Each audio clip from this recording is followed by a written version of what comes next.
Sup bros, I'm Captain Austin V. Kane, fly fishing guide and absolute travel fiend. Today I want to talk about first aid kits and why you should bring one with you on every single trip.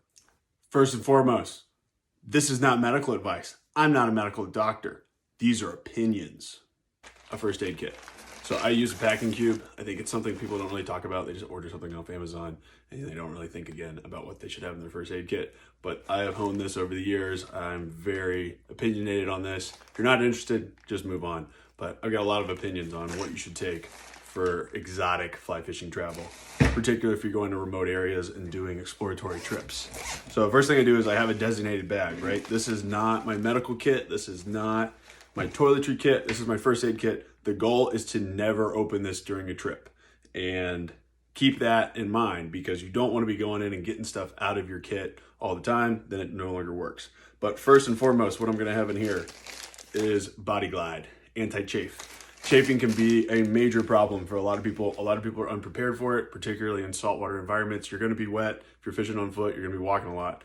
First rule of business is don't start chafing. But if you do, this can be really good for preventing any more chafing. I personally like to wear Nike compression shorts and then use Gold Bond every morning. And the Gold Bond powder usually prevents any bad chafing from happening. But if the chafing does get really bad, the next thing you need to use is Desitin. Desitin, it's like a baby diaper rash thing. Got a very strong smell, but it really works. So if you have chafing issues, put the Desitin on it and it will heal it, where the Body Glide will prevent that chafing from really happening, but it's kind of overkill to use it every day in my opinion. Next on the list is going to be kind of general travel stuff. So this is a prescription for stomach upset issues and then a Z-Pack. This is from a travel clinic. I had to get a yellow fever vaccination to go to Cameroon, to apply to get my visa for Cameroon, and they threw those in for me. But having a Z-Pack, I think, is one of the best things you can do. Your regular doctor should be happy to prescribe it to you. But the biggest issue that most guys have on these trips is somebody gets a stomach issue or somebody has a skin problem. And so the skin problem is usually chafing or blisters. And so that can be prevented a couple different ways. And then the stomach issues, usually just taking a Z-Pack will knock it out real quick and you can keep some calories in, because if you can't keep anything in your body, it's really hard to fish hard. And then I've got sinus issues, so I've got some guaifenesin expectorant mucus relief stuff. And more sinus issues, I do a sinus rinse, so I have that. And then here's more sinus stuff. I've got what's the brand name? I don't know. This stuff is brutal. Got some Sudafed. Sudafed is huge. I think a lot of people should have Sudafed. If you start getting sinus congestion, especially on a long flight, and then you're fishing and you feel terrible, take Sudafed. It's freaking magic. I mean, you know, the active ingredient in Sudafed is used to make super illegal stuff. It'll keep you alert. It'll keep you awake, and you'll be able to fish strong. And then a chapstick. SPF chapsticks is huge, but again, that's not what I'm using, right? That one's just stashed there in case I need it. I've got some Dr. Bronner's. I think Dr. Bronner's is huge. You should definitely travel with it. It's a very versatile soap and it's stable, so you know it's not going to get lost, whatever. Got some, they're a little old, so they probably need to be replaced, but some Gas X tablets, because again, stomach issues are usually what people have problems with. And then just some hand sanitizing wipes, always good to have. Again, that's backup. It's not in my medical kit. I'm definitely bringing wipes and hand sanitizer in my medical kit and my toiletry kit. But again, this is backup, just have them just in case. And then this one I think is very important, Benadryl. Just in little capsules, it's stable. But if anybody has an allergic reaction, give them some Benadryl, good to go. And then some Crazy Glue gel. If you have a really bad cut that won't stay closed, just use that. So then here is my go bag of first aid stuff. So this one is labeled 2022 first aid. This is something I'll keep on the boat with me, and if I'm guiding in Alaska, I'll have it in my pack with me when I'm elk guiding in New Mexico. This is like the first aid. The other stuff is kind of essential stuff that I think you should have on a fishing trip, but might not fall into as much of a first aid. I don't know how to pronounce this exactly, but this is a first aid antibiotic, mupirocin, 2%. So use that if you think you're starting to get a staph infection.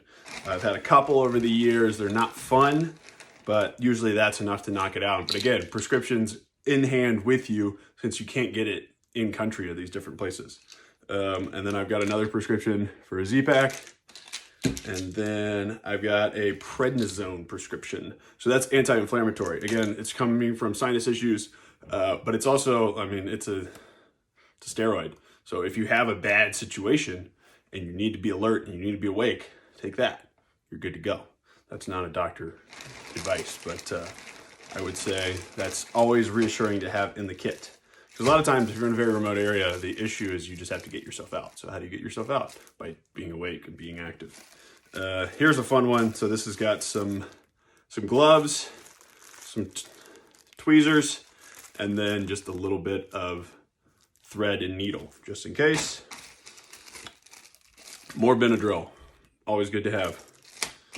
And then a variety and different sizes of bandages. Again, I'm putting all of these in Ziploc bags. I think that's super helpful. You just keep it dry, keep it stable. So a variety of sizes, some really big ones, some smaller ones, because if you get a cut, you want to keep it covered. Here are some blistered Band-Aids. These can be good, especially if you're going to be in a dry environment. They don't work as well if you're going to be wet all the time. Anti-nausea ear patches. I haven't had to use them. I've had bad seasickness one time, and I took Dramamine, and it worked pretty well, but it's not as functional. Here's some Dayquil and some NyQuil, just individual service ones, and then some hand sanitizing wipes, just in case you need it. And then there was one, I'll have Neosporin and another one. I think it's in my medical kit right now. But yeah, that pretty much wraps it up. But I think the big thing with this is be prepared, because if you have big issues and they flare up, you're gonna get worse because you're not prepared. But if you're prepared, usually you can nip these things in the bud. Like this last trip that I was in Cameroon, one of the guys was getting chafing, gave him this, he was good to go. It didn't take much and he was fine.